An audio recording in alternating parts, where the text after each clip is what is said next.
Hello everyone. इस video में मैं डिस्कस करने वाला हूं स्ट्रक्चर ऑफ XeO2F4 मतलब ज़ेनॉन डाइऑक्सी टेट्राफ्लोराइड। सबसे पहले निकालेंगे हाइब्रिडाइजेशन, फिर देखेंगे इसका शेप क्या है, उसमें कितने डी पाई पी पाई बॉन्ड है, सारा कैलकुलेशन करते हैं। तो सबसे पहले लेंगे ज़ेनॉन जिसके अंदर वैलेंस इलेक्ट्रॉन कितने हैं, 8 हैं। ये देखिए हमारे पास दो ऑक्सीजन है, तो दो ऑक्सीजन के लिए हर ऑक्सीजन के लिए दो इलेक्ट्रॉन चाहिए। तो यहां से हो जाएगा एक ऑक्सीजन, यहां से हो जाएगा दूसरा ऑक्सीजन। अब जो फ्लोरीन है, हर फ्लोरीन के लिए सिर्फ एक ही इलेक्ट्रॉन की जरूरत है। तो अब यहां पे हम एक फ्लोरीन, दो फ्लोरीन, तीन फ्लोरीन और इस तरह से चार फ्लोरीन ले लेंगे। तो आप देख रहे हैं कि सारे इलेक्ट्रॉन जो है बॉन्डेड ही हैं। एटम्स कितने बॉन्डेड हैं, 1 2 एंड 4 6। तो यहां पे लिखेंगे हम बॉन्ड पेयर्स 6, लोन पेयर है ही नहीं, 0। तो अब जो टोटल जो इलेक्ट्रॉन पेयर्स है आ गया 6। तो यहां पे हो जाएगा इलेक्ट्रॉन पेयर 6। इसलिए अब हम लिखेंगे हाइब्रिडाइजेशन, ये हो जाएगा sp3d2। XeOF4 में भी sp3d2 था, यहां भी है, लेकिन नंबर ऑफ बॉन्ड्स यहां पे बढ़ गए हैं। इसका मतलब एक्साइटेड स्टेट को थोड़ा ध्यान से देखना पड़ेगा।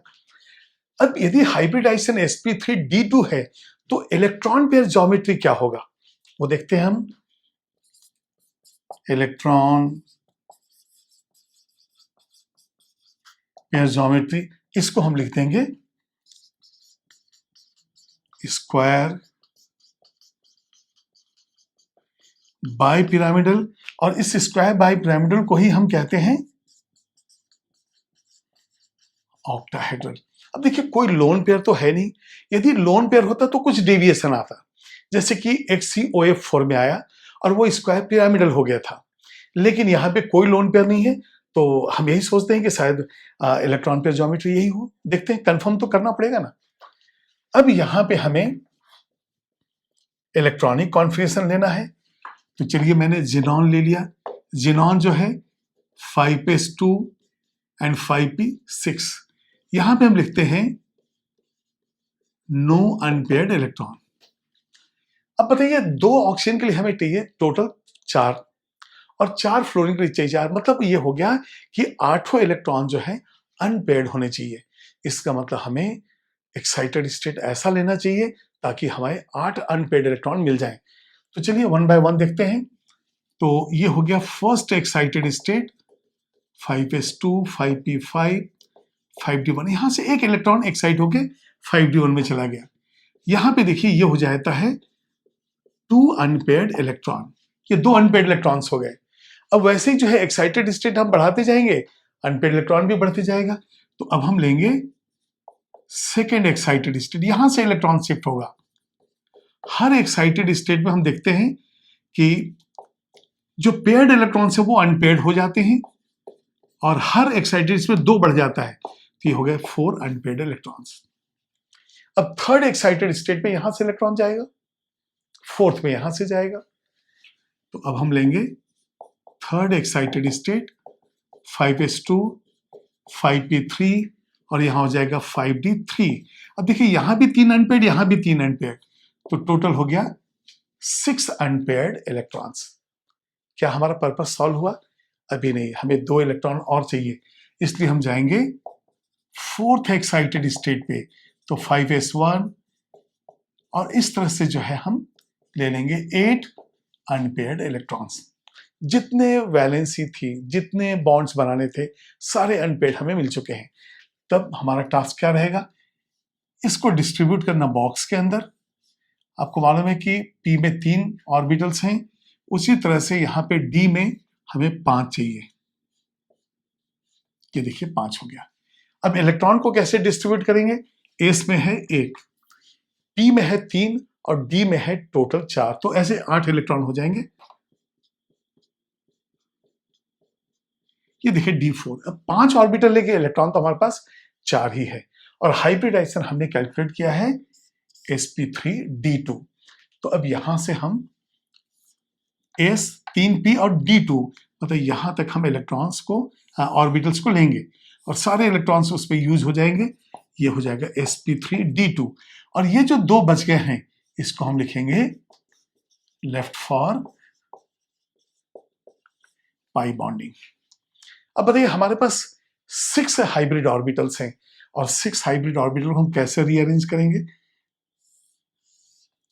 ये देखिए यहां से इस तरह से हम लेंगे और यदि मान लीजिए हम ले लेते हैं इसको जेनॉन और हमारे पास O2 हैं। अब ये तो मालूम है कि सारे पोजीशन आइडेंटिकल हैं तो इसको एक जैसा दिख जाए इसलिए हम डबल बॉन्ड O यहां कर देते हैं। डबल बॉन्ड O यहां से हम ले लेंगे फ्लोरीन। ये देखिए फ्लोरीन, ये फ्लोरीन। आपको मालूम है कि सबसे पहले जो है हमारे पास 5 जो है, चलिए एक काम करता हूं बॉन्ड में बाद में बनाता हूं।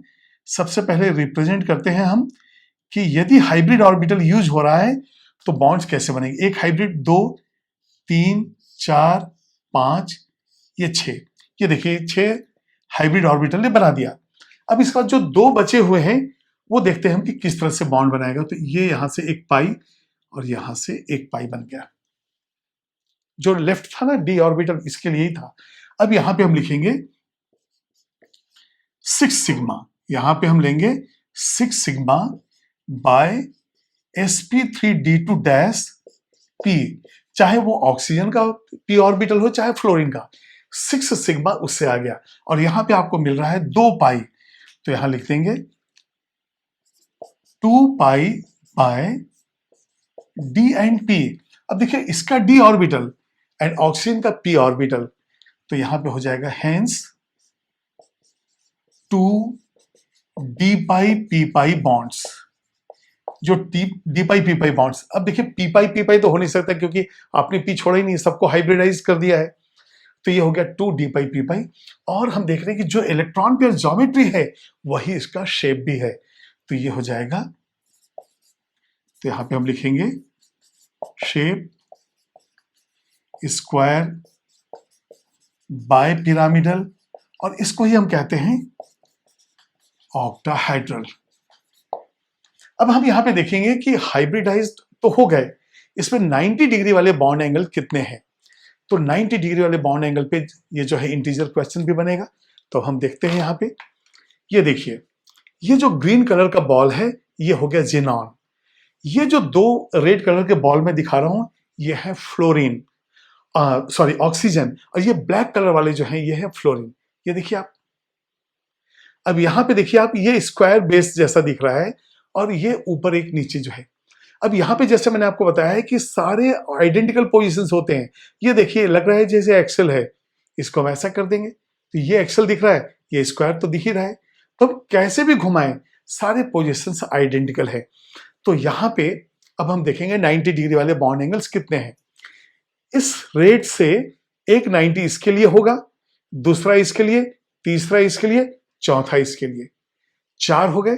नीचे से ये देखिए 1 होगा, 2 होगा, 3 होगा, 4 होगा। तो कितने हो गए 8, 90 डिग्री वाले 8। और ये खुद जो यहां पे देखिए 90 है, 90 है, 90 है, 90 है। मतलब 90 डिग्री वाले इससे मिलेंगे 4, इससे मिलेंगे 4 और ये खुद जो ब्लैक कलर के जो हमने फ्लोरीन लिए हैं ये खुद जो है 4 है। तो टोटल नंबर ऑफ 90 डिग्री वाले कितने आ जाएंगे हमारे पास 12। तो यहां पे लिखेंगे, ये नोट ये इंपॉर्टेंट है, number of bond angles with 90 degree, ये हो गया 12। कैसे, इससे 1 2 3 4 और इससे भी 4, 8 और फिर 1 2 3 4। तो टोटल जो है ये 12 हो गया। ये है आपका XCO2F4 और ये हो गया स्क्वायर बाइपिरामिडल या ऑक्टाहेड्रल। आप इसको नोट कर लीजिए, सारा कैलकुलेशन और सारा जो एक्सप्लेनेशन है एक ही जगह है। या तो आप स्क्रीनशॉट ले लीजिए या तो इसको फिर से पॉज करके आप नोट कर लीजिए।